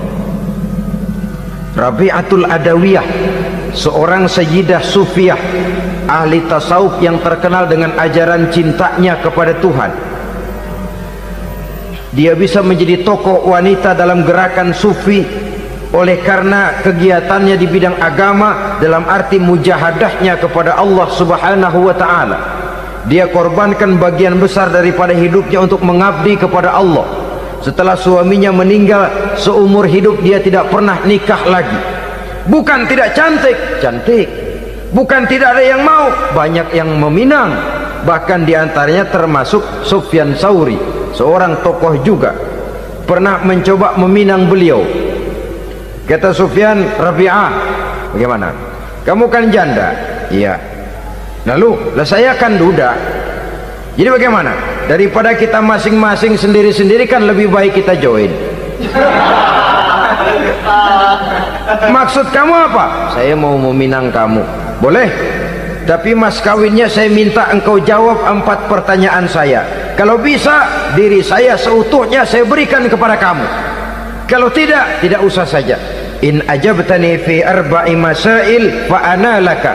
Kalau engkau sanggup menjawab 4 pertanyaan saya, seluruh diri saya bulat-bulat saya serahkan kepada kamu. Yang pertama, Sufyan, semua orang kan bakalan mati. Iya, ya soal mati sih sama, mati. Cuma hakikat mati kan lain-lain. Ada yang matinya itu husnul khatimah, mati baik di akhirnya. Lagi ngaji, mati. Lagi baca Quran, mati. Lagi sholat, mati. Lagi dengar ceramah, mati. Lagi sodakoh, mati. Itu mati-mati yang su'ul khatimah. Ada yang mati itu mati yang husnul khatimah, maksud saya. Ada mati itu yang disebut su'ul khatimah, jelek di penghujungnya. Lagi nyekek botol, mampus. lagi banting kartu, plak plak, habis. Lagi makan riba, mati. Lagi zina, mati. Lagi nipu, mati. Kira-kira kalau saya nanti mati, suul khotimah apa husnul khotimah? Loh, saya nggak tahu, kamu mati saja belum. Tidak bisa kamu jawab, tidak bisa. Yang kedua, setelah mati kita masuk ke alam kubur. Di kubur kita akan dapat nikmat kubur atau azab kubur. Hari itu kira-kira saya dapat nikmat apa dapat azab? Saya tidak tahu. Di padang mahsyar setelah ditimbang kita dapat kitab di tangan kanan kalau baik, di tangan kiri atau dari belakang kalau jahat. Hari itu saya dapat kitab di tangan kiri apa tangan kanan? Saya nggak tahu. Yang keempat, orang akan lewat di atas sirat. Yang selamat sampai surga, yang celaka sampai ke neraka. Kira-kira saya yang selamat apa yang celaka? Wah, kata Sofyan, gua nggak tahu, udah butak dah lempangan itu deh. Kalau kau tidak tahu Sofyan, tidak bisa jawab 4 pertanyaan ini, maaf saja, lamaranmu saya tolak dan saya tidak akan nikah. Ini yang saya khawatir. Maka dia terkenal sebagai Sayyidah Sufiyah, tokoh wanita dalam dunia sufi. Dan artinya wanita bisa berperan banyak dalam bidang agama, sebagai pengasuh majelis taklim, sebagai pengasuh yatim piatu, sebagai gerakan-gerakan keagamaan yang positif dan lain sebagainya. Ini dimungkinkan karena Islam menunjang harkat dan martabat kaum wanita. Maka majulah kaum wanita Islam Indonesia dengan tetap menjaga kodrat kewanitaannya. Inilah yang kita sampaikan pada kesempatan ini. Terima kasih atas segala perhatian, mohon maaf atas segala kekurangan. Wassalamualaikum warahmatullahi wabarakatuh. Bapak-bapak, ibu-ibu, saudara-saudara kaum muslimin rahimakumullah. Setiap orang menginginkan kebahagiaan dan tidak seorang pun menginginkan kesengsaraan dalam kehidupan ini. Namun nyatanya tidak setiap orang yang ingin bahagia mengetahui jalan yang harus ditempuhnya untuk sampai kepada kebahagiaan itu. Maka pada kesempatan pertemuan kali ini saya ingin menyampaikan sebuah hadis dari junjungan kita baginda Nabi besar Muhammad sallallahu alaihi wasallam yang termuat dalam kitab Mukhtarul Ahadits An-Nabawiyah, di mana beliau bersabda, arba'un min sa'adatil mar'i. Ada 4 perkara yang merupakan tanda dari orang bahagia. Saya mau tanya, di antara saudara-saudara yang hadir di sini, apa ada yang kepengen jadi orang sengsara? Seluruhnya tentu ingin mendapatkan kebahagiaan. Maka menurut resep dari Nabi kita, tanda orang bahagia itu 4. Jadi kalau saudara ingin bahagia harus mempunyai 4 perkara ini. Yang pertama, orang bahagia itu kata Nabi, darun wasi'un. Punya rumah biar bagus asal gede.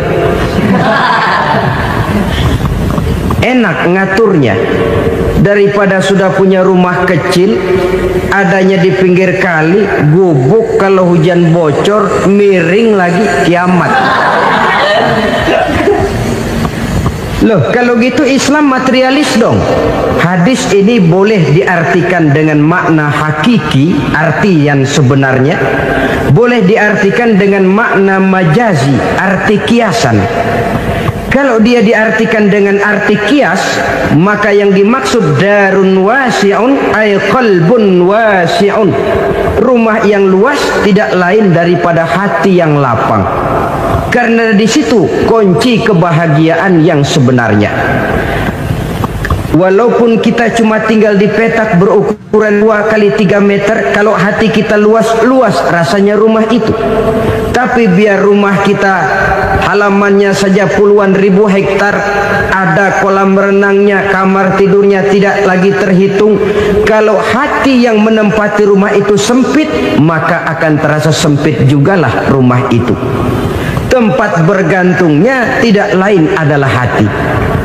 Marilah kita mencoba melihat berbagai pandangan orang tentang bahagia ini. Ada orang menyangka bahwa bahagia itu kalau dia mendapatkan harta yang sebanyak-banyaknya. Siapa yang banyak harta, dialah raja. Apa yang dia mau seluruhnya bisa dibeli. Keamanannya dia bisa menyewa petugas. Seluruh fasilitas untuk menyenangkan kehidupannya bisa dibeli. Pendeknya, hartalah segala-galanya dalam kehidupan. Sampai ada pepatah mengatakan, innad darahima fil amakini kulliha taksur rijala mahabatan wa jalala.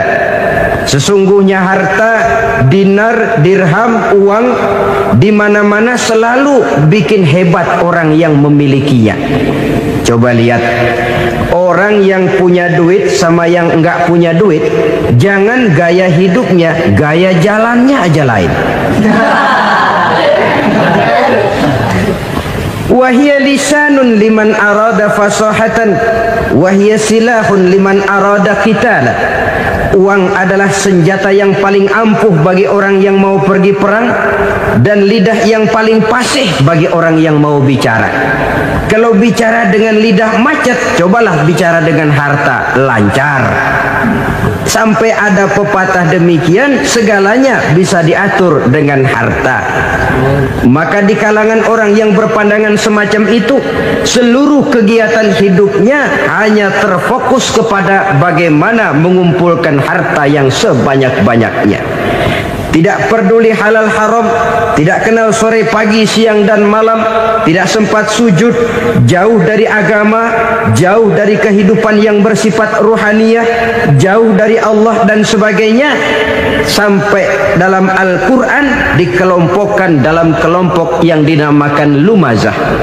Allazi jama'a malahu wa addadah yahsabu anna malahu akhladah. Mereka mengumpul-ngumpulkan harta sebanyak-banyaknya dan menyangka bahwa harta yang banyak itu dapat mengekalkan hidupnya, mengekalkan kekayaannya, mengekalkan kebahagiaannya. Saudara hadirin yang berbahagia, kalau pandangan hidup ini benar, artinya kalau harta memang merupakan satu-satunya hal yang dapat membuat orang bahagia, tentu di rumah mewah tidak akan pernah ada tangis derita. Tentu di satu tempat di mana fasilitas hidup serba menunjang tidak ada yang namanya penderitaan.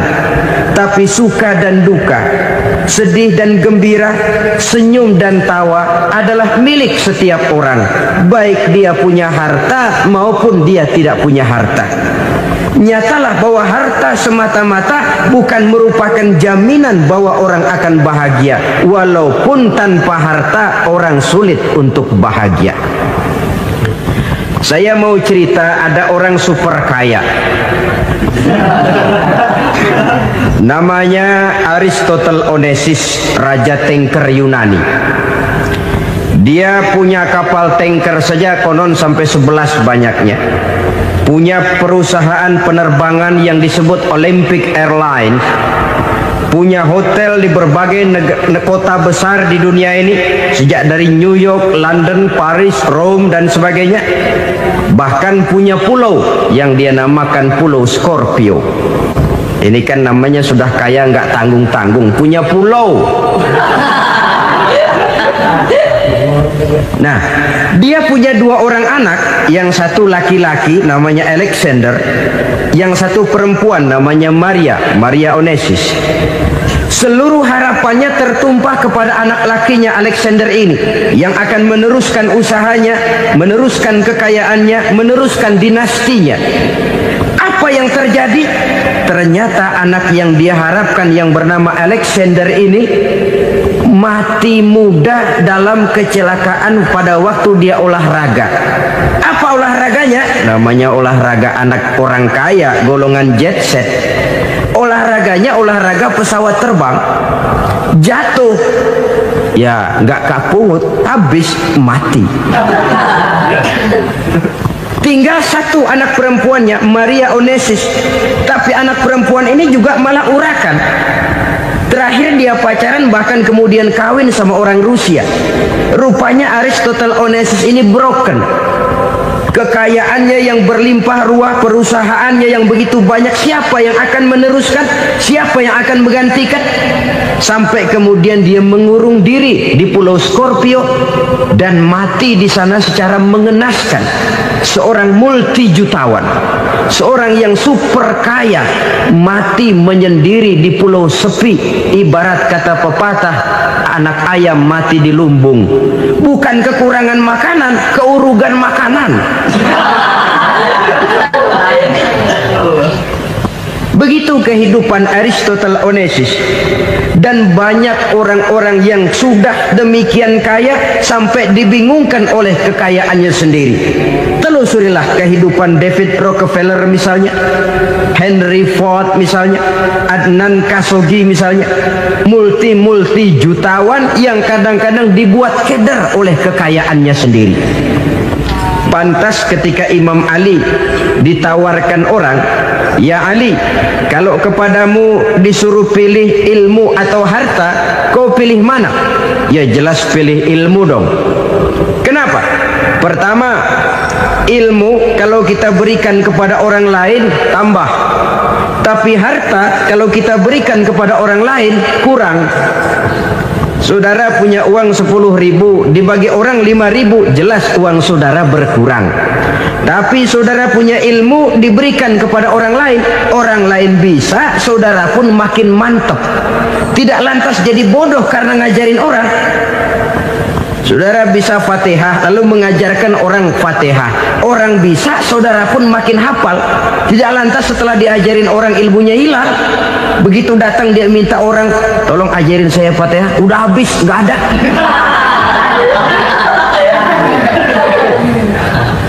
Yang kedua kata Imam Ali, ilmu menjaga kita. Kalau harta, kita yang harus jaga. Makin banyak ilmu, makin terpelihara diri seharusnya. Tetapi makin banyak harta, makin bingung kita jaganya. Sampai kadang-kadang kalau perlu seluruh keliling rumah dipasangi alarm. Belum cukup disewakan anjing besar-besar, pasang di depan pintu, awas anjing galak. Masih belum cukup juga, cari centeng tukang-tukang kepruk jaga rumah. Masih terasa belum aman, padahal rumahnya dikelilingi tembok besar. Di balik tembok ada pintu-pintunya tebal. Di balik pintu itu terbuka masuk kamar, kamar pun ada pintunya pun kuat. Masuk ke dalam kamar ada lemari, lemarinya pun pintunya kuat, dikunci, kuncinya pun kuat. Tapi terhadap seluruhnya yang timbul cuma sekedar was-was saja. Kesimpulannya sekali lagi, tanpa harta orang memang sulit untuk bahagia. Tapi harta semata-mata tidak merupakan jaminan orang akan bahagia. Dengan hati yang luas, itu modal utama untuk mencapai kebahagiaan hidup. Orang yang hatinya luas, saudara-saudara, punya hati yang lapang, melihat kenyataan hidup ini, dia bersyukur senantiasa kepada Allah. Lantas tidak timbul hasud dan iri hatinya. Oleh karena itu, jiwanya selalu lapang. Kalau tidak, cupik hati namanya. Dangkal pandangan, tidak senang melihat orang lain dapat nikmat, dan itu sering dijadikan contoh. Kalau orang yang lapang dada, dia lihat tetangganya beli TV baru, dia berkata, "Alhamdulillah ya, tetangga kita beli TV, mudah-mudahan kita bisa ikut nonton." Lapang dadanya. Tapi orang yang sempit hati, lihat tetangga beli televisi, meriang. Enggak dia apa-apain, meriang. Besoknya dengar tetangga beli motor, makin sakit, ke rumah sakit. Lalu di rumah sakit dengar tetangganya beli mobil, mati. Disiksa oleh perasaannya sendiri. Orang kalau hati sudah sempit dalam hidup, kemanapun dia pergi, sempit rasanya medan kehidupannya. Kemudian kita melihat juga ada orang yang menilai bahwa bahagia itu katanya kalau punya kedudukan yang tinggi, pangkat yang agung, wibawa yang besar. Mungkin betul, tapi mungkin juga tidak. Bergantung kepada hati orang yang punya pangkat itu. Sama dengan harta tadi. Harta akan membawa bahagia kalau dia jatuh ke tangan orang yang berhati lapang. Tapi harta akan jadi bencana kalau jatuh ke tangan hati orang yang sempit. Pangkat akan membawa bahaya kalau jatuh di tangan hati orang yang sempit.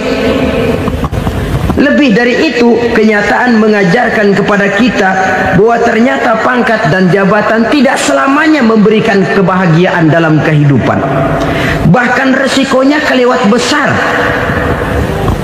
Beberapa bukti kita bisa ambil dari para pemimpin dunia yang menjadi korban lantaran pangkat dan jabatan yang disandangnya.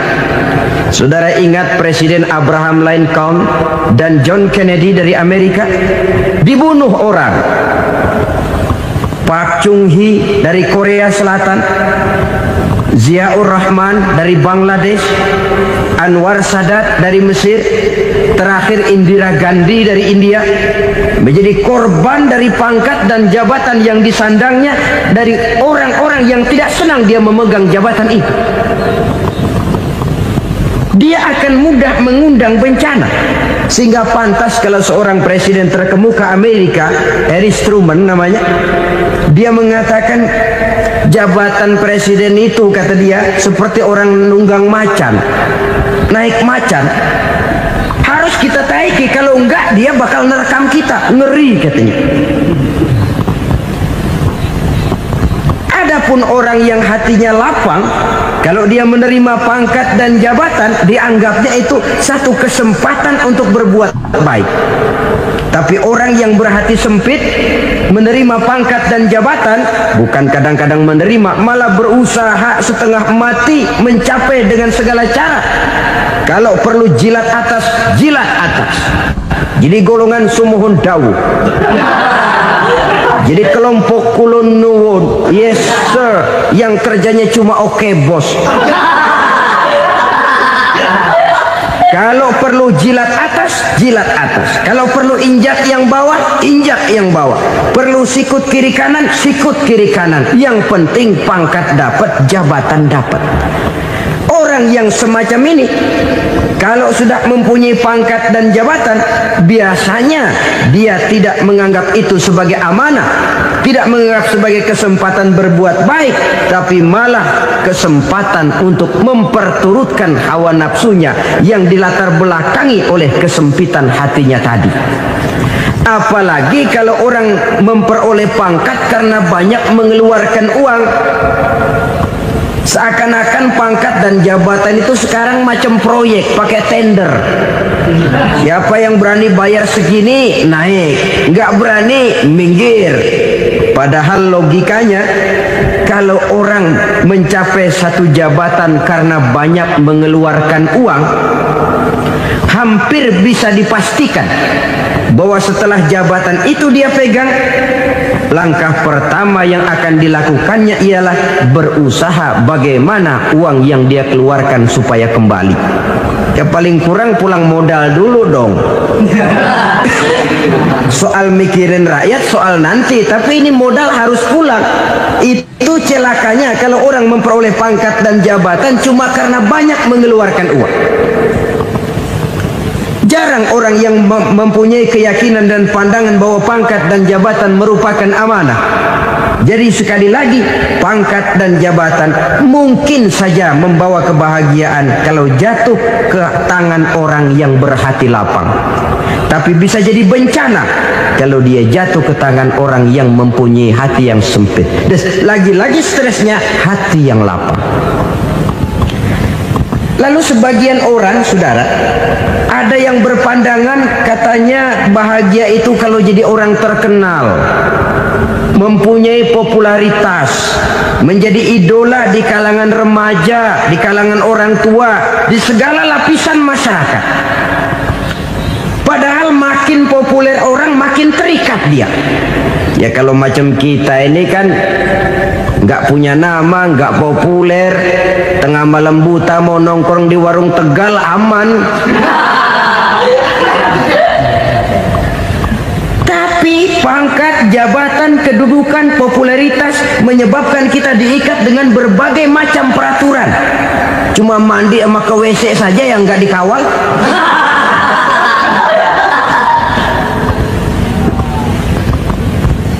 Benarkah popularitas, ketenaran membawa kebahagiaan?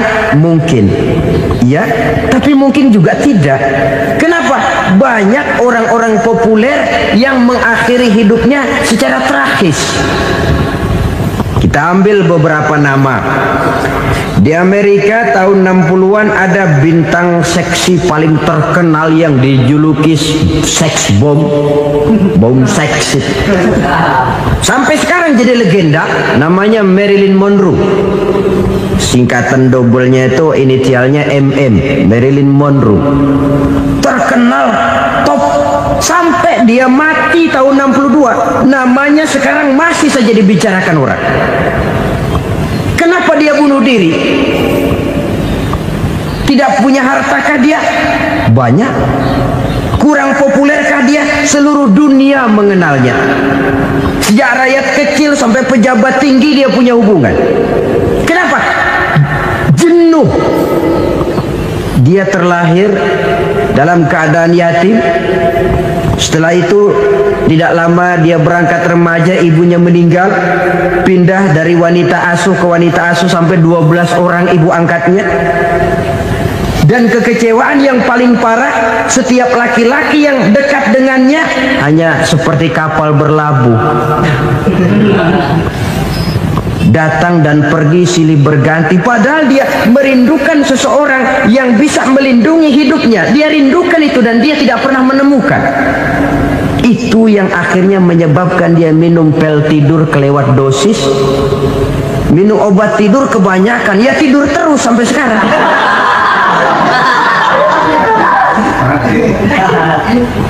Dia mengakui, saya telah memiliki ketenaran, tapi saya tidak pernah hidup dalam ketenaran itu.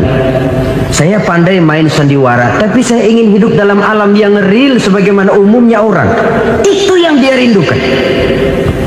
Menyusul jejak yang namanya Marilyn Monroe ini, Billie Holiday, saudara kenal tentu, di rumah sakit dirawat. Dia juga minum obat overdosis, mati lagi. Jimi Hendrix minum obat tidur overdosis kelewat batas, mati lagi. Lalu yang menghanyutkan diri di danau, Janis Joplin dan Brian Jones. Ini orang-orang populer, orang-orang terkemuka yang mengakhiri hidup secara tragis, bukan karena tidak terkenal, mungkin karena sudah saking terkenalnya. Contoh paling belakangan, Bruce Lee. Wah, ini tukang-tukang keprok tentu kenal siapa dia. Sampai sekarang pun tabir kematiannya masih merupakan misteri. Dan yang masih hidup juga menunjukkan gejala yang aneh. Michael Jackson, rumahnya di Beverly Hills itu dijaga sedemikian rupa, dan dia selalu curiga kepada setiap makanan harus steril, bersih dari segala macam kimia. Kemana dia pergi, itu tukang-tukang keprok sudah selalu menjaga dan mengawal, dan dia seakan takut menunjukkan mukanya yang asli. Hingga kalau tampil ke tengah di luar show, dia kadang memakai pakaian yang tidak menunjukkan dia yang sebenarnya, takut dikenali orang. Ternyata popularitas sering jadi momok yang meracuni kehidupan manusia. Oleh karena itu, benarlah junjungan kita pada saat beliau mengajarkan orang akan bahagia kalau dia mempunyai hati yang lapang. Nah, sekarang masalahnya untuk mendapatkan hati yang lapang, caranya bagaimana? Kita kembali kepada konsep Quran. Allah mengajarkan, ala inna bi dzikrillahi tatmainnul qulub. Ketahuilah bahwa dengan banyak mengingat Allah, hati akan tenang, jiwa akan lapang. Dengan kata lain, dekat dengan agama, merasakan kehadiran Allah dekat dalam hidup. Itu muara pertama untuk mencapai hati yang lapang. Ala inna bi dzikrillahi tatmainnul qulub. Jangan macam orang sekarang ingin mendapatkan ketenangan lalu tapak di puncak gunung, di gua-gua, di tempat sepi. Iyalah kalau nggak ada ular.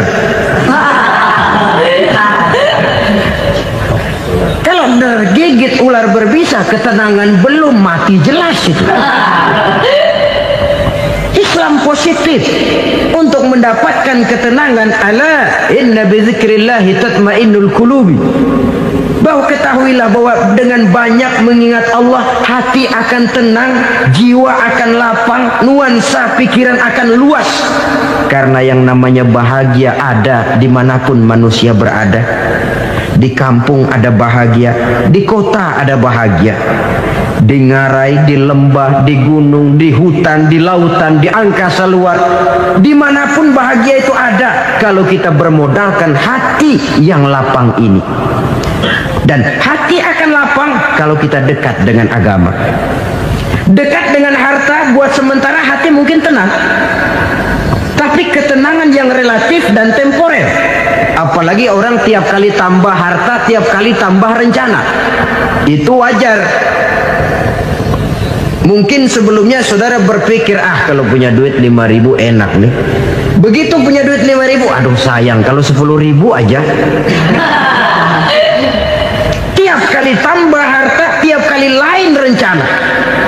Makin banyak rencana, makin menjauhkan kita dari yang namanya ketenangan. Padahal ketenangan merupakan unsur utama untuk mencapai bahagia. Dan ketenangan itu bermuara dalam hati manusia. Tengoklah kehidupan ini. Orang yang banyak harta dengan orang miskin, berbedakah rasa sakit yang mereka tanggungkan? Rasanya tidak. Walaupun si kaya tidur di kasur empuk berselimutkan sutra mahal, sementara si miskin meringkuk di balai bambu yang keras dan kasar. Apabila maut datang, dia juga tidak pernah pilih bulu. Maut datang menjemput si kaya di singgasana keemasannya, dikelilingi oleh para pengasuh, dayang dan idang serta para pengawal. Dan maut pun datang menjemput si miskin papa sehingga ia tergelepar di tepian jalan. Kedua-duanya bernama mati.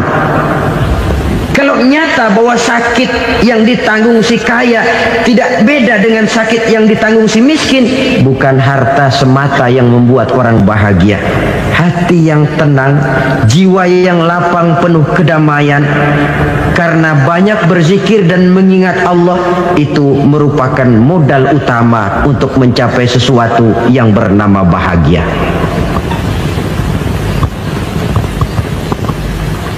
Saudara hadirin yang saya hormati, inilah yang pertama dari 4 ciri yang digambarkan oleh Nabi tentang tanda-tanda orang bahagia. Dan harus berangkat dari yang pertama ini, hati yang lapang. Ini yang harus kita miliki lebih dahulu. Baru nanti akan menyusul kepada poin yang ketiga, kedua, dan selanjutnya. Sebab kalau hati sudah terisi dengan jiwa yang lapang, seluruh persoalan insya Allah akan bisa kita atasi dengan sebagaimana mestinya. Yang kedua sekarang, tanda orang bahagia menurut baginda Nabi, markabun syariah. Orang bahagia itu, kata beliau, punya kendaraan biar cepat asal lancar. Artinya kemana dia mau pergi mudah. Apa maksud hadis ini? Kalau kita kaji lebih dalam, kendaraan itu kan alat transportasi. Transportasi tidak lain adalah usaha memudahkan komunikasi. Pindah dari situ kepada teori bahwa manusia adalah zon politikal, makhluk bermasyarakat yang tidak bisa memenuhi kebutuhan hidupnya secara sendirian. Kita memerlukan keberadaan orang lain dalam kehidupan ini. Untuk memakai baju saja kita sudah perlukan petani yang tanam kapas, pabrik yang memintal kapas jadi benang, pabrik yang menenun benang jadi kain, sampai kepada mesin jahit, sampai kepada tukang jahit. Itu cuma untuk memakai pakaian saja. Tidak seorang pun di antara kita yang sanggup memenuhi kebutuhan hidupnya secara sendiri. Kita perlu orang lain. Maka kebebasan dalam arti mutlak, kebebasan tanpa batas, itu tidak mungkin ada dalam kehidupan. Karena kita mengadakan yang disebut interaksi sosial. Setiap kegiatan kita tentu melibatkan orang lain. Menurut kita barangkali kita bebas jalan di jalan raya semaunya, tapi orang lain berkendaraan pun merasa bahwa ini ada juga jalan haknya, dan begitu selanjutnya. Oleh karena itu, maksud dari kendaraan yang cepat ini adalah khulata'uhu ma'as solihin. Lingkungan pergaulannya terdiri dari orang-orang soleh. Pergaulannya luas. Kemana dia pergi ada temannya. Kesulitannya ada tempat dia cerita. Dan kesulitan kalau sudah diceritakan kepada orang lain, taruh kata orang itu tidak bisa menolong, namun menceritakannya kepada orang yang kita percayai, kan paling kurang sudah mengurangi beban jiwa, mengurangi tanggungan batin, merasa masih ada tempat kita cerita. Maka lebih baik orang awam yang mau bergaul ketimbang orang setengah alim tapi ngunci pintu. Sebab nantinya akan timbul sikap picik, cupik pandangan, dan tidak luas menghadapi kenyataan dalam kehidupan ini. Namun yang harus kita garis bawahi, pergaulan memang mesti luas. Namun jangan sekali-kali lupa bahwa pergaulan sangat besar pengaruhnya dalam ikut membentuk kepribadian manusia. Sehari-hari bisa kita bilang, kalau kita dekat sama tukang minyak wangi, sekalipun nggak dibagi minyaknya, baunya tentu dapat. Betul? Tapi dekat sama tukang elas, walaupun nggak kena apinya, asapnya mesti kena. Kalau Syauqi mengatakan lebih jelas lagi, man asyaral asrafa asya musarrafan wa muasyiral anzali ghairu musarrafin. Awalam taral jildal hakira muqabbalan bisagri lamma sara jildal mushaf. Siapa yang bergaul dengan orang mulia, dia bakal ikut menjadi mulia. Tapi siapa yang berteman dengan orang hina, dia tidak bakal ikut menjadi mulia. Tidakkah kau lihat, kata Syauqi, kulit kambing yang hina pun dicium orang ketika menjadi kantong Quran. Kulit kambing hina, kalau dia sendirian gak ada yang mau cium. Tapi begitu dia bergaul dengan Quran, menjadi kantong Quran, dipakein minyak wangi, ditaruh di tempat yang tinggi, mau diambil dicium dulu, dibawa dengan penuh hormat dan hati-hati. Kulit kambing yang hina lantaran berteman dengan Quran, numpang mujur. Tapi coba lihat kalau kulit kambing berteman dengan kayu, jadi beduk, habis. Zohor dikemplang, asar dipukul. Itu pun sedikit saja, cuma salah milih teman. Yang temannya Quran dihormati orang, yang temannya kayu lantaran jadi beduk, gelap-gelap subuh orang udah kemplangin.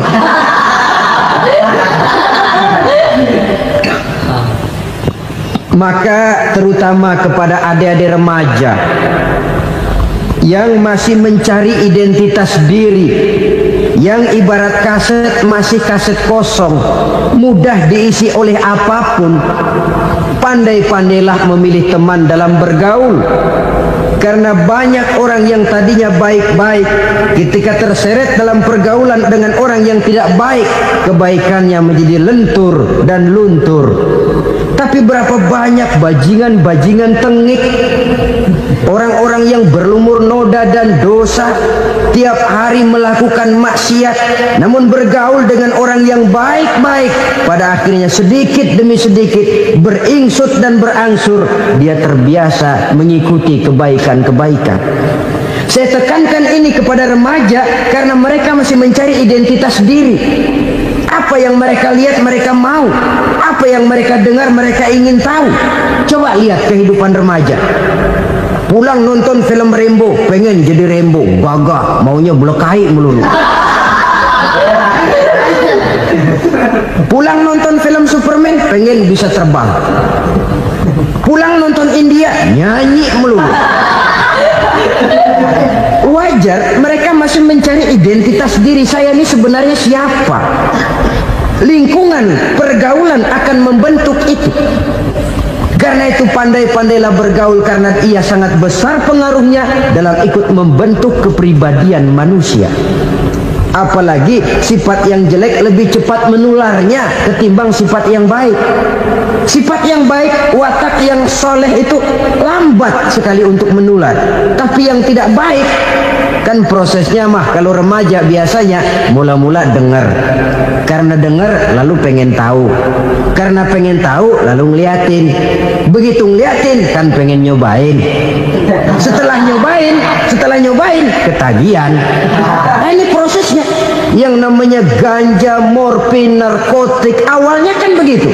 Mula-mula dengar katanya kalau sudah fly to the sky, sudah melayang ke langit katanya, disitulah puncak kebahagiaan. Mulanya cuma dengar.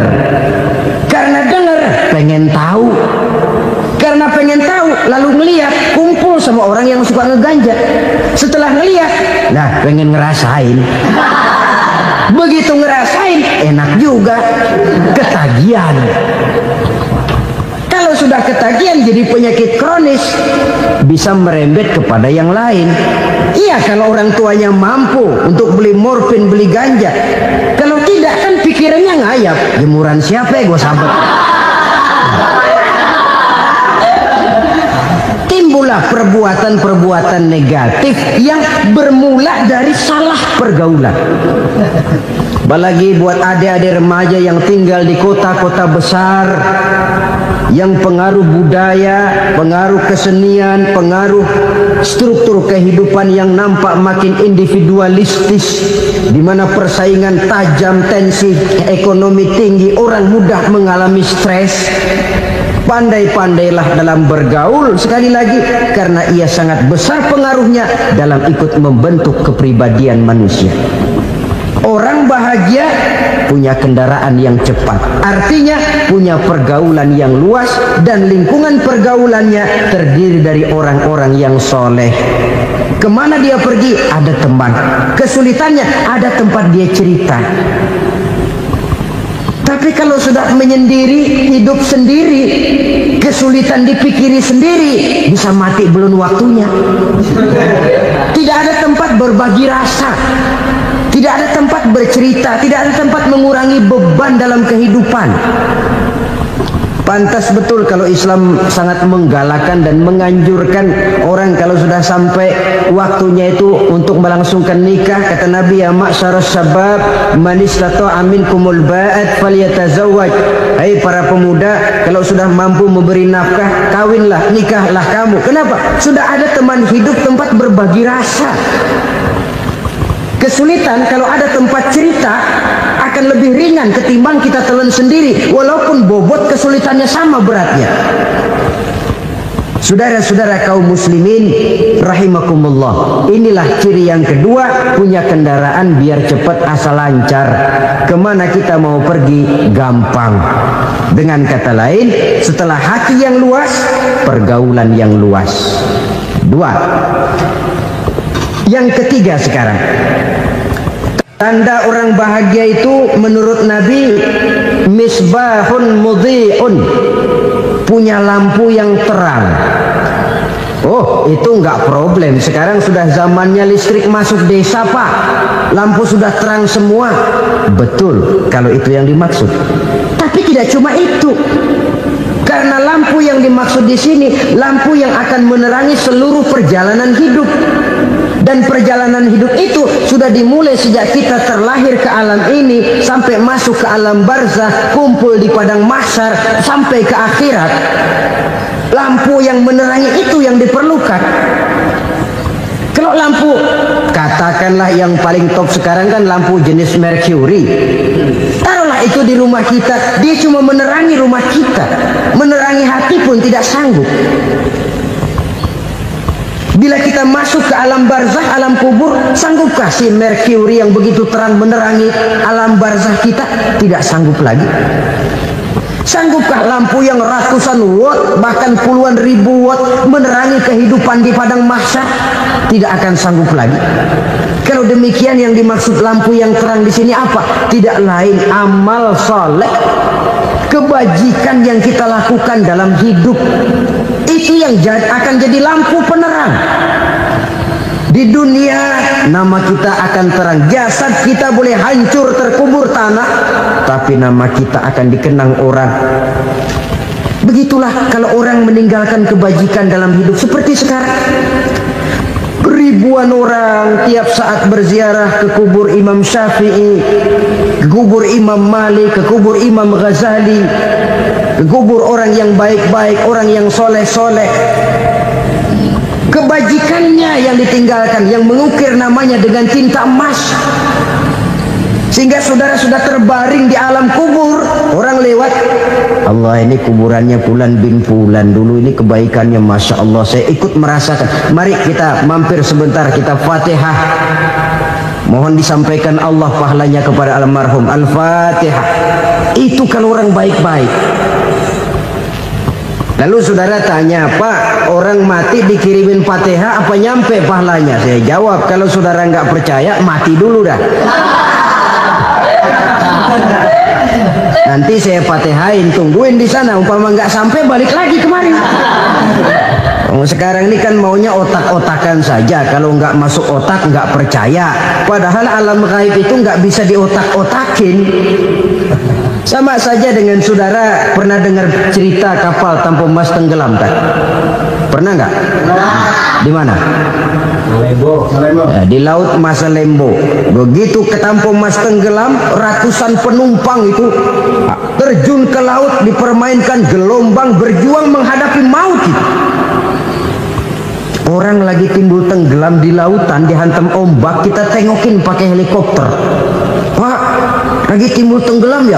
Iya, tolongin. Jangan khawatir Pak, nih saya kirim intan Pak, harganya 10 juta. Kira-kira orang yang timbul tenggelam di laut seneng nggak? Kan mahal toh intan 10 juta. Kenapa dia nggak senang? Karena intan 10 juta dalam kondisi seperti itu tidak sanggup menyelamatkan dia. Dia akan girang kalau dikirimin ban mobil bekas, dikirimin papan terentang atau bambu. Intan yang 10 juta dia nggak girang. Ban mobil bekas yang 1000 perak, tuh pegang, itu yang dia girang betul. Inilah sebabnya Nabi berkata, mal mayyitu fi qabrihi illa kal ghariqil mutaghawwis. Orang yang meninggal di alam kuburnya seperti orang timbul tenggelam di lautan. Yantaziru da'watan min ahli, menunggu doa dari keluarganya yang masih hidup. Duh, bapak saya sudah meninggal, saya sayang benar sama dia. Kirimin kulkas ke kuburannya Itu sama saja dengan tadi orang tenggelam di lautan dikirimi intan yang harganya 10 juta, tidak sampai. Begitulah kalau kebajikan yang kita tinggalkan dalam hidup, sudah mati pun kubur kita masih diziarahi orang. Tapi kalau jahat yang kita tinggalkan, boro-boro lah orang mau doa lewat dekat kuburan kita juga serem. Tuh bajingan no, dulu mati dipendem di situ tuh. Jangan lewat situ, ntar kesurupan, jangan. Lewat saja orang ngeri. Konon lagi membacakan Fatihah dan mengirimkan doa. Hidup pada hakikatnya adalah kesempatan untuk berbuat baik. Maka sekali kesempatan itu diberikan, manfaatkan dengan sebaiknya. Sebab kesempatan kedua tidak akan pernah ada. Kesempatan berbuat baik di sini, di akhirat sudah pembalasan namanya. Sekali kesempatan itu dicabut, dia tidak akan pernah dikembalikan lagi. Kata Iqbal, hidup tidak mundur ke belakang, Bung. Berhenti diinjak orang, mundur hancur. Tidak ada kata mundur dalam hidup ini. Berhenti diinjak orang, mundur kecebur. Tidak ada kata lain, harus maju dalam kehidupan dalam artian yang positif. Hidup adalah kesempatan untuk mengumpulkan kebajikan yang sebanyak-banyaknya. Di situ nilai daripada manusia. Sekarang ini memang nggak kelihatan kok, orang yang banyak pahala sama yang banyak dosa nggak kelihatan kok. Barangkali kalau habis bikin dosa palanya pada benjol, mungkin orang takut sama dosa. Tapi sekarang sama saja, orang yang banyak dosa dengan yang nggak banyak dosa jalan bareng dari belakang, sama, nggak kelihatan beda. Tapi ada waktunya di mana pahala memegang peranan, di mana dosa diperlihatkan. Sama saja kalau kita bawa mobil siang, lampu kan nggak begitu berfungsi. Apa lalu bilang, alah ini lampu berat-beratin, copot-copotin aja dah. Tidak perlu begitu. Kenapa? Pada suatu saat malam senja akan datang. Bila matahari terbenam, senja pun datang, gelap mulai merayap, disitulah baru terasa perlunya lampu. Pahala begitu. Sekarang orang yang nggak ada pahalanya nggak kelihatan dalam kehidupan.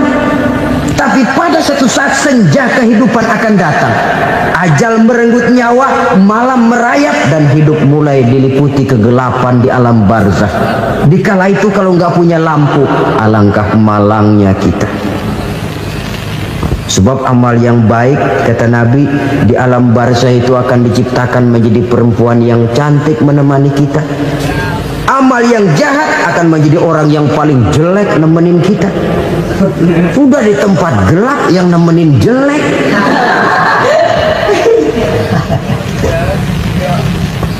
Kaum muslimin rahimakumullah. Kalau demikian masalahnya, tergantunglah kita pandai memanfaatkan waktu. Al-waktu kasayf, waktu itu cepat sekali. Yang namanya waktu itu tahu-tahu. Tahu-tahu udah tahun 87. Tahu-tahu udah begitu. Tahu-tahu yang kemarin anak-anak sekarang udah pada punya anak. Tahu-tahu saja itu. Begitu cepat waktu berlalu. Kalau tidaklah pandai kita memanfaatkannya, akan rugi kita. Nabi bersabda, "Man kana yaumuhu khairun min amsihi fahuwa rabih." Barang siapa yang hari ini lebih baik daripada hari kemarin, itu orang untung. Hari ini lebih baik daripada kemarin. Bulan ini lebih baik dari bulan kemarin. Tahun ini lebih baik dari tahun kemarin. Itu orang yang beruntung. Tahun kemarin sembahyangnya maghrib doang, sekarang udah tambah isya. Tahun kemarin cuman Idul Fitri aja ngancem bener, sekarang udah tambah Jumat, lalu tambah lagi maghrib, tambah lagi isya, dan selanjutnya. Hari ini lebih baik daripada kemarin, itu orang yang beruntung. Wa man kana yaumuhu mislu amsihi fahuwa khasir. Lalu barang siapa yang hari ini sama saja dengan hari kemarin, itu orang rugi. Hari ini sama dengan kemarin, rugi itu. Bulan ini begitu, bulan kemarin begitu, tahun ini begitu, tahun lalu juga begitu. Rugi itu orang. Rugi apa? Rugi umur. Umur tambah, amalan nggak pernah tambah. Dan saya pikir lebih merupakan azab ketimbang nikmat kalau orang dikasih panjang umur cuma untuk numpuk dosa. Mending mana? Panjang umur banyak dosa sama pendek umur dikit dosa? Mending mana? Mending mana? Ya, paling mending tentu panjang umur banyak pahala. Tapi kalau tidak, sekali lagi, lebih merupakan azab ketimbang nikmat kalau orang diberikan panjang umur tapi cuma untuk sekedar menumpuk dosa. Kehilangan kesadaran bahwa dunia bukan terminal akhir dari satu perjalanan. Dia cuma halte di mana kita berhenti sebentar untuk menuju kepada terminal yang hakiki. Saudara-saudara kaum muslimin rahimakumullah. Inilah lampu yang akan menerangi kehidupan. Amal yang kita lakukan di dalam kehidupan. Jadi yang dimaksud dengan lampu yang terang, kebajikan yang kita kerjakan dalam hidup. Nah, setiap orang di awal tadi saya bilang ingin bahagia. Bahagia itu kan hakikatnya kumpulan senang dan selamat. Senang, selamat. Apa bedanya? Senang tapi tidak selamat, nggak bahagia. Selamat tapi nggak senang, nggak bahagia orang. Contoh, kalau orang korupsi, duitnya banyak, senang dia, tapi keselamatannya. Ada tentara baris di samping rumahnya udah bingung, padahal tentara latihan. Tentara cuma latihan, dia bingung. Senang, tapi karena keselamatannya tidak terjamin, dia tidak bahagia. Sebaliknya pegawai negeri jujur benar, cuma segaji-gajinya, selamat nggak korupsi, tapi melarat, ya nggak bahagia juga, kurang senang. Kesenangan dan keselamatan untuk dunia saja, ya sekali lagi, kalau cuma sekedar untuk dunia saja bisa dibeli pakai uang. bisa dibeli pakai uang. Saudara ingin selamat, bisa dibeli pakai uang. Saudara ingin senang, bisa dibeli dengan uang. Tapi setelah mati, masuk ke alam barzah, habis kekuasaan uang. Gak bisa lagi beli keselamatan pakai uang. Tidak mungkin lagi membeli kesenangan dengan uang. Di situ pahala yang megang peranan. Makin banyak pahala, makin banyak saham untuk membeli kesenangan dan keselamatan, untuk memperoleh yang namanya bahagia. Dan jangan lupa loh, di alam barzah kita nggak sebentar, menunggu datangnya kiamat. Loh iya, kalau kita begitu dikuburin terus kiamat datang, untung.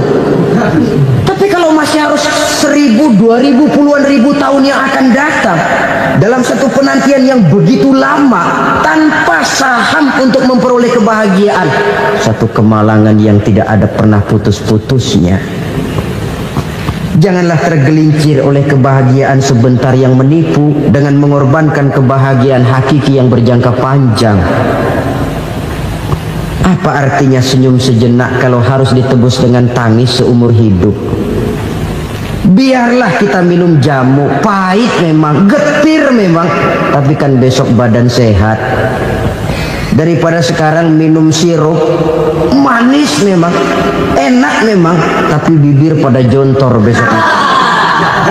Sirawan, batuk, nggak karu-karuan. Banyak orang tertipu oleh kesenangan yang sebentar. Padahal laisa kullu ma yalma'u zahaban. Belum tentu semua yang berkilat itu emas. Belum tentu semua yang gemerlap itu intan.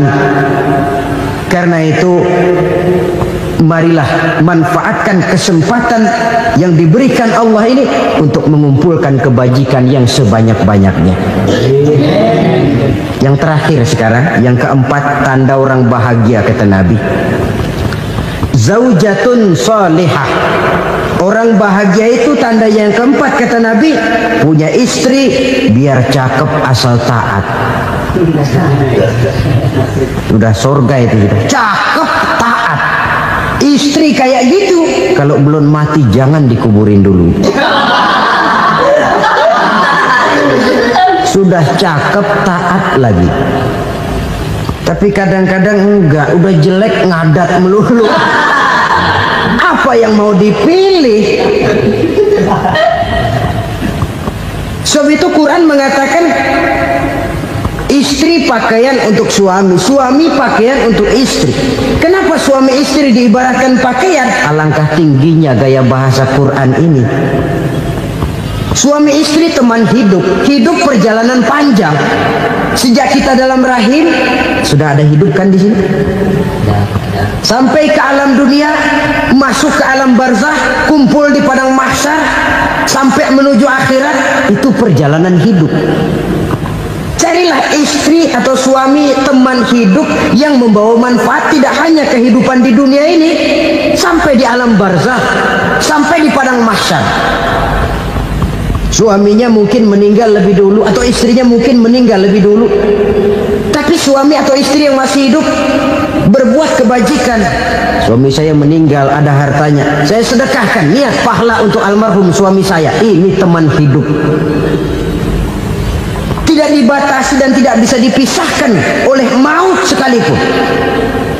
Zohirnya mungkin pisah, badannya mungkin pisah, tapi hatinya, jiwanya, kebersamaannya dalam menghadapi kehidupan. Karena itu, saudara-saudara, bahasa Quran indah. Suami istri diibaratkan seperti pakaian. Apa fungsi pakaian? Pertama, pakaian jadi kebanggaan. Artinya, suami harus menjadi kebanggaan istri, istri harus jadi kebanggaan suami. Yang kedua, pakaian itu kan fungsinya menutup aurat. Artinya, sesama suami istri harus saling menjaga kekurangan masing-masing. Jangan malah sesama suami istri saling membongkar rahasia dan aibnya sendiri-sendiri. Istrinya diceritain jeleknya di mana-mana, atau suaminya dibongkar rahasianya di pasar umum. Itu sudah tidak lagi berfungsi sebagai pakaian. Kenapa semua ini diperlukan? Karena kita menyadari bangsa yang baik terdiri dari masyarakat yang baik. Masyarakat yang baik merupakan susunan dari warga yang baik. Warga yang baik adalah terdiri dari rumah tangga yang baik, dan rumah tangga yang baik merupakan susunan dari pribadi yang baik.